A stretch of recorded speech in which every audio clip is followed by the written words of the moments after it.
Bonjour à toutes et à tous, bienvenue sur Qui vous connecte info, votre chaîne d'information, d'analyse et de décryptage des grands enjeux sécuritaires et géopolitiques en République démocratique du Congo et dans la région des Grands Lacs. En ce samedi 21 février 2026, l'actualité reste dominée par une situation sécuritaire extrêmement tendue dans l'est de la RDC. À peine annoncé, le cessez-le-feu proposé par la médiation angolaise est déjà remis en cause sur le terrain. Les accusations se multiplient entre les différents acteurs armés, tandis que les populations civiles continuent de payer le prix fort d'un conflit qui semble s'enliser.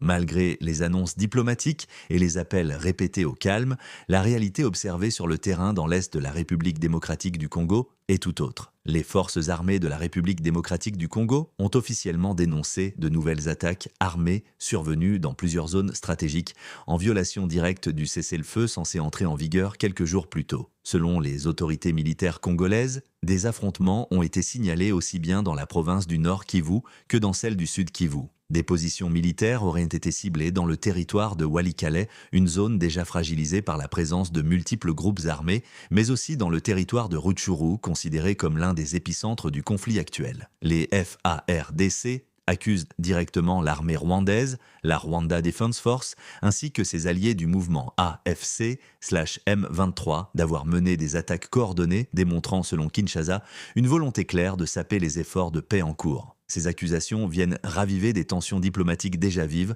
entre la RDC et le Rwanda. Dans le sud Kivu, la situation est tout aussi préoccupante. Les hauts plateaux de Fizi-Uvira ont été le théâtre de nouvelles violences. Des villages ont été touchés, des maisons incendiées et des civils contraints de fuir dans la précipitation. Les autorités congolaises évoquent une insécurité persistante alimentée par une coalition de groupes armés actifs dans cette zone frontalière sensible. Ces événements tragiques ont entraîné des pertes humaines, dont la mort d'un jeune civil, rappelant une fois de plus que les premières victimes de ce conflit restent les populations locales. Les organisations humanitaires présentes dans la région alerte sur une aggravation rapide de la crise humanitaire marquée par de nouveaux déplacements massifs, des pénuries alimentaires et un accès limité aux soins de santé. Face à ces accusations, le mouvement AFC/M23 rejette toute responsabilité et affirme, de son côté, que les violations du cessez-le-feu seraient imputables aux forces gouvernementales congolaises et à leurs alliés. Dans un communiqué diffusé depuis Goma, le groupe rebelle parle de massacre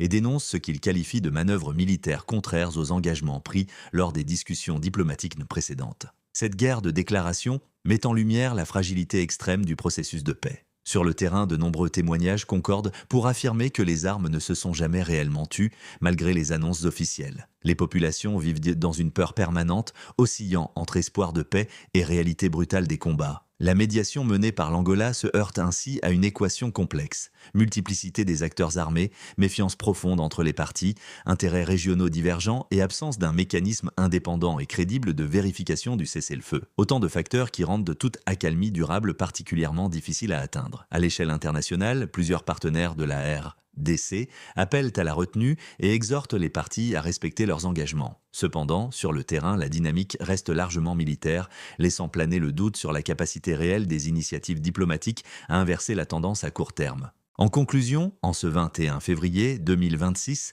le constat est clair, le cessez-le-feu annoncé dans l'est de la République démocratique du Congo apparaît déjà profondément fragilisé. Les combats signalés dans le nord, Kivu et le sud Kivu, les accusations croisées et la poursuite des violences montrent que la paix reste un objectif lointain. Sur Qui vous connecte info, nous continuerons à suivre cette situation de près et à vous fournir une information rigoureuse, indépendante et ancrée dans les réalités du terrain. Merci de votre fidélité. N'oubliez pas de vous abonner, de partager et de commenter nos analyses. À très bientôt pour une nouvelle édition sur Qui vous connecte info.